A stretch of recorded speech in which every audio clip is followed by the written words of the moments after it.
ಎಲ್ರಿಗೂ ನಮಸ್ತೆ. ನಾನು ಜಯಶ್ರೀ ತುಮಕೂರಿಂದ. ನಾನಿವತ್ತು ನಿಮಗೆ ಹೇಳಕ್ಕೆ ಹೊರಟಿರೋದು ಬದನೆಕಾಯಿ ಬಜ್ಜಿ ಬಗ್ಗೆ. ಇದು ನಮ್ಮ ಸೈಡು ಎಲ್ಲ ಬದನೆಕಾಯಿ ಬಜ್ಜಿ ಸಂಜೆ ಹೊತ್ತು ಮುದ್ದೆಗೆ ತುಂಬಾ ಇಷ್ಟಪಟ್ಟು ಎಲ್ಲರೂ ಮಾಡ್ಕೊಂಡು ತಿಂತೀವಿ ನಾವು ಇದನ್ನು. ಇದಕ್ಕೆ ಬೇಕಾಗಿರೋಂಥ ಸಾಮಾನು ಏನಪ್ಪ ಅಂದರೆ ಬದನೆಕಾಯಿ, ಟೊಮೊಟೊ, ಹಸಿಮೆಣಸಿನ್ಕಾಯಿ. ಇದನ್ನು ದುಂಡು ಬದನೆಕಾಯಿ ಹಾಕಿದ್ರೆ ಇನ್ನೂ ಚೆನ್ನಾಗಿರುತ್ತೆ. ಎಳೆಯದು ದುಂಡು ಬದನೆಕಾಯಿ ಹಾಕಿದ್ರೆ.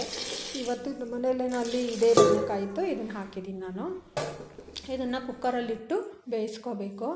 ನೋಡಿರಿ, ಈಗ ಬೆಂದಾಗಿದೆ. ಈಗ ಇದನ್ನು ಸ್ವಲ್ಪ ನೀರು ಎಕ್ಸ್ಟ್ರಾ ಇರೋದನ್ನು ಒಂದು ಲೋಟಕ್ಕೆ ಬಗ್ಸಿಟ್ಕೋಬೇಕು. ಮತ್ತು ಇದು ಸ್ವಲ್ಪ ನೀರಿದ್ದರೆ ಸಾಕು ಕಲಸೋದಕ್ಕೆ, ಗಟ್ಟಿಗೆ ಬೇಕು ಅಂತ ಅಂದರೆ. ಈಗ ಇದನ್ನು ಬದನೆಕಾಯಿ ಒಳಗಡೆ ಏನಾದರೂ ಆಕಸ್ಮಿಕ ಉಳ್ಕ ಇದ್ದರೆ ನೋಡಿಬಿಟ್ಟು ಅದನ್ನು ತೆಗೆದಾಕ್ಬಿಡ್ಬೇಕು. ಬದನೆಕಾಯಿದನ್ನು ಎಲ್ಲದನ್ನು ನೋಡಿ, ಈಗ ಬದನೆಕಾಯಿ, ಟೊಮೆಟೊ, ಹಸಿಮೆಣಸಿನ್ಕಾಯಿ ಎಲ್ಲದನ್ನು ಸ್ವಲ್ಪ ನೀರಲ್ಲೇ ಕಲಿಸ್ಕೋಬೇಕಾಗುತ್ತೆ. ಈಗ ನಮ್ಮ ಹಳ್ಳಿ ಸೈಡ್ ಏನು ಮಾಡ್ತಾರೆ, ಕೆಂಡ ಇರುತ್ತಲ್ಲ ಅದರಲ್ಲಿ ಬದನೆಕಾಯಿ, ದುಂಡು ಬದನೆಕಾಯಿ, ಟೊಮೊಟೊ, ಹಸಿಮೆಣಸಿನ್ಕಾಯಿ ಎಲ್ಲ ಹಾಕ್ಬಿಟ್ಟು ಹಾಗೆ ಬೂದಿ ಮುಚ್ಚಿರ್ತಾರೆ. ಅದು ಬೆಂದ ಮೇಲೆ ಅದನ್ನು ತೊಳೆದುಬಿಟ್ಟು ಸಿಪ್ಪೆ ಎಲ್ಲ ತೆಗೆದುಬಿಟ್ಟು ಇದೇ ಥರ ಕಿವುಚ್ತೀವಿ. ಅದು ಇನ್ನೂ ತುಂಬ ಟೇಸ್ಟಾಗಿರುತ್ತೆ ಆ ಬದನೆಕಾಯಿ ಬಜ್ಜಿ ಅಂತೂ, ಕೆಂಡದಲ್ಲಿ ಮಾಡಿದ್ದಂತು. ಈಗ ನೋಡಿ, ಇದನ್ನು ಎಲ್ಲ ಕಲಿಸ್ತಾ ಇದ್ದೀನಿ. ಈಗ ಇದಕ್ಕೆ ನಾನೇನು ಮಾಡಬೇಕು, ಒಂದು ಈರುಳ್ಳಿ ಹಚ್ಚಿದ್ರೆ ಸಾಕು. ಈರುಳ್ಳಿನ ಹಾಕಬೇಕು ಇದಕ್ಕೆ. ಈರುಳ್ಳಿ ಹಾಕ್ಬಿಟ್ಟು ಮತ್ತು ಜಜ್ಜಿಟ್ಕೊಂಡಿರ್ತೀವಲ್ಲ ಬೆಳ್ಳುಳ್ಳಿ, ಆ ಬೆಳ್ಳುಳ್ಳಿ ಕೂಡ ಹಾಕ್ತೀವಿ ಈಗ. ಆಮೇಲೆ ಹುಣಸೆಹಣ್ಣು ಇರುತ್ತಲ್ಲ, ಹುಣಸೆಹಣ್ಣು ತೊಗೊಂಡ್ಬಿಟ್ಟು ಬದನೆಕಾಯಿ ಇದು ನೀರಿರುತ್ತಲ್ಲ ಅದರೊಳಗಡೆ ಕಲಿಸ್ಬೇಕು ನಾವು.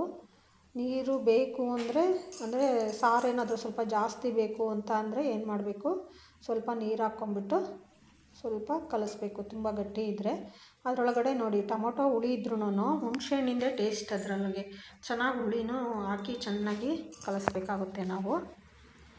ನೋಡಿ, ಅದು ಹುಣಸೆಹಣ್ಣೆಲ್ಲ ಚೆನ್ನಾಗಿ ಕಲಿಸ್ಬೇಕು. ಉಪ್ಪು, ಹುಳಿ, ಖಾರ ಸ್ಟ್ರಾಂಗಾಗಿದ್ರೇ ಇದು ಬದನೆಕಾಯಿ ಬಜ್ಜಿ ತಿನ್ನೋದಕ್ಕೆ ಚೆಂದ ಇದು. ಈಗ ಇದಕ್ಕೆ ಒಂದು ಸ್ವಲ್ಪ ಕೊತ್ತಂಬರಿ ಸೊಪ್ಪು ಹಾಕ್ಬಿಟ್ಟು, ಉಪ್ಪು ಹಾಕ್ಬಿಟ್ಟು ಎಲ್ಲದನ್ನು ಕಲಸೋದು ಅಷ್ಟೇ. ಎಲ್ಲ ಚೆನ್ನಾಗಿ ಕಲಸೋದು.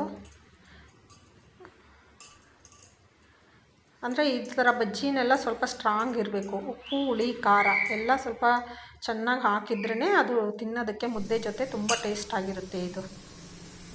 ಸ್ವಲ್ಪ ನೋಡಿ, ಈಗ ನಮ್ಮದು ಬಜ್ಜಿ ರೆಡಿಯಾಗಿದೆ. ಕೆಲವರು ಒಗ್ಗರಣೆ ಹಾಕೋಣವರು ಒಗ್ಗರಣೆ ಹಾಕೋತಾರೆ, ಬಟ್ ನಮಗೇನು ಅದು ಒಗ್ಗರಣೆ ಇಷ್ಟ ಆಗೋದಿಲ್ಲ. ಇದೇ ಥರನೇ ಅಷ್ಟೇ ಮಾಡೋದು ನಾವು. ಬಾಯೆಲ್ಲ ಕೆಟ್ಟೋಗಿದ್ರೆ, ಹುಷಾರಿಲ್ದಲೇ ಇದ್ದಾಗ ಇದು ತಿಂದರೆ ತುಂಬ ಚೆನ್ನಾಗಿರುತ್ತೆ. ಚಪಾತಿ ಜೊತೆನೂ ತುಂಬ ಚೆನ್ನಾಗಿರುತ್ತೆ. ದಿನಾ ಪಲ್ಯನೇ ತಿಂದು ಬೇಜಾರಾಗಿದ್ದರೆ ಇದು ತುಂಬ ಚೆನ್ನಾಗಿರುತ್ತೆ ಚಪಾತಿ ಜೊತೆ. ನಮ್ಮ ಈ ವಿಡಿಯೋ ಇಷ್ಟ ಆಗಿದರೆ ದಯವಿಟ್ಟು ಎಲ್ಲರೂ ನಮ್ಮ ಚಾನಲನ್ನು ತಪ್ಪದಲೇ ಸಬ್ಸ್ಕ್ರೈಬ್ ಮಾಡಿ, ಲೈಕ್ ಕೊಡಿ, ಶೇರ್ ಮಾಡಿ. ಧನ್ಯವಾದಗಳು.